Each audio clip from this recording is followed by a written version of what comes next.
Welcome to Mala Prayer's Mindfulness series, where we will be celebrating Meditation Month. This month, you will be meeting members of our community that contribute to a mindful space every day. Hi, I'm Vanessa. I'm a yoga teacher from Toronto, and I started my journey about 4 years ago.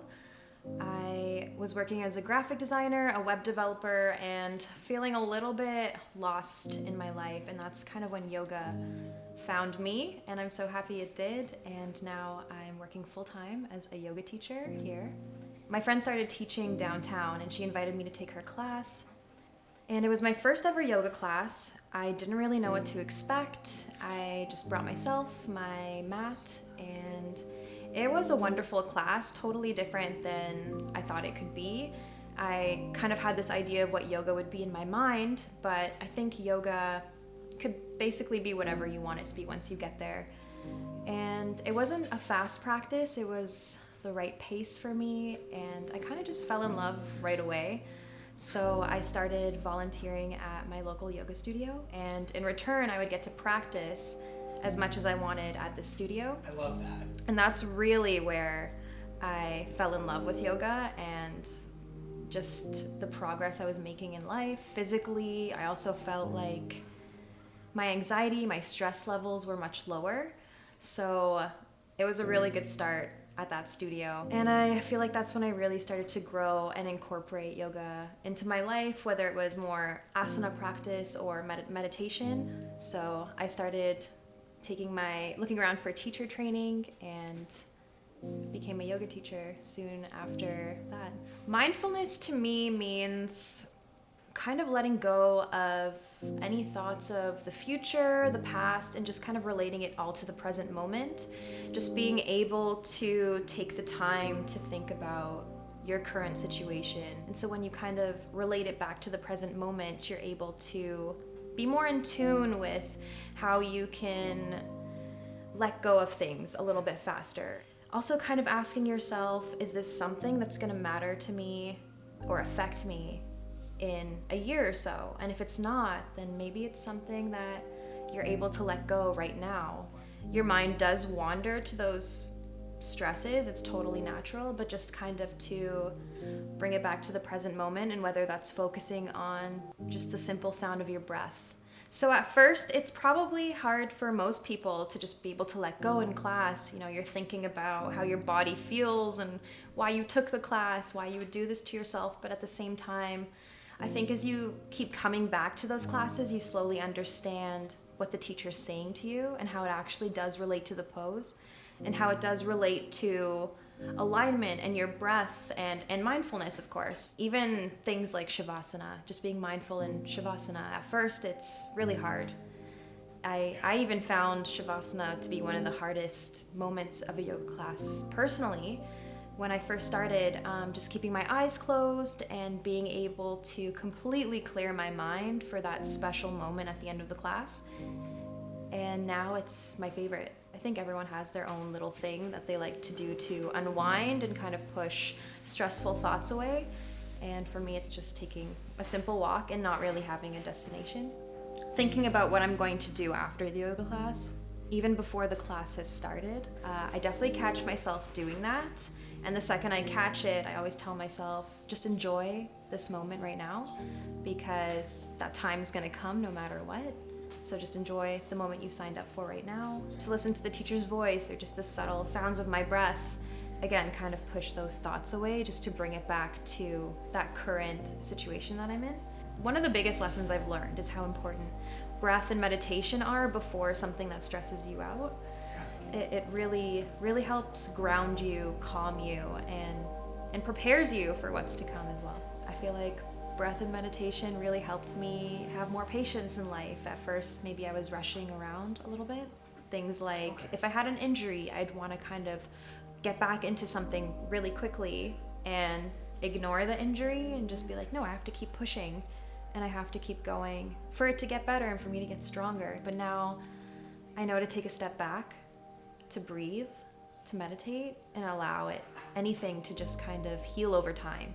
And That's also kind of where I apply being mindful, meditation, and breath work too. The way I incorporated it into my life was just simply waking up, taking 2 minutes even, just 2 minutes to sit down in a spot that I find really comforting in my home, whether it's in front of the window or on the couch, and just being as still as I possibly can. And it's hard at first. It's so hard to just be still, not even clearing your mind, just being still and closing your eyes.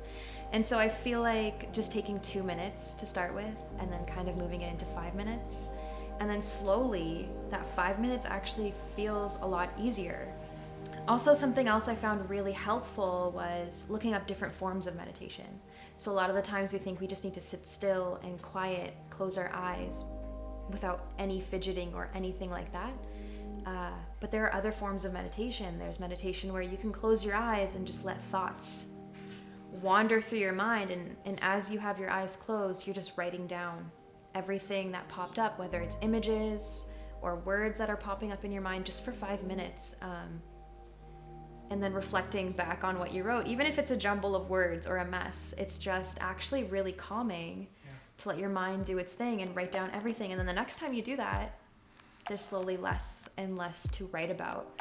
So that's another form of meditation that I really found helpful. I started mostly in a physical part of yoga, so I started with mostly just asana and slowly started incorporating more meditation, pranayama into my life. And my teacher would tell me, the handstand's gonna come if you just let go right now and you do the prep work and you slow it down and you focus on other things as well.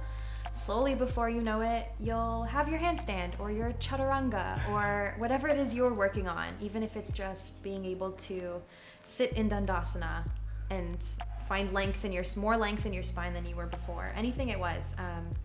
Just not rushing to the end goal and actually understanding that there's little steps in between that we take to get to that end goal, and that she also told me if you don't make it to that end goal, it's not a big deal. You know, you tried and you learned a lot of things along the way. So I think that's the best advice I ever received, is just slow it down.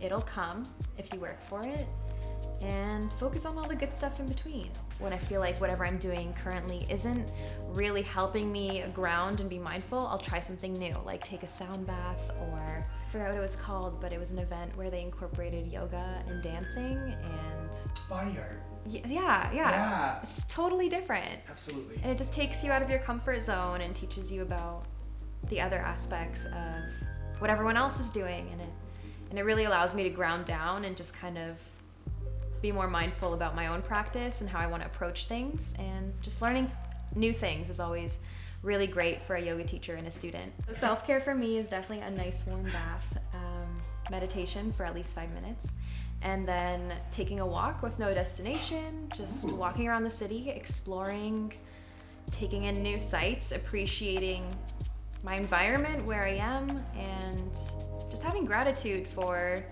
the day. And even if it's raining, just being able to see the rain is something that really helps me ground down and kind of find new things to appreciate about this world, about myself, and also just eating well, being able to also treat yourself to foods you like, and definitely taking care of my body, eating healthy, nourishing foods. I definitely feel the benefits of that. I think that's really, when I think nourishment and also relating it to the moonstone, I want to say eating healthy and eating good food, and meeting up with people who inspire me. It's definitely all the self-love, self-care that I incorporate into my life, but it all starts with a warm bath.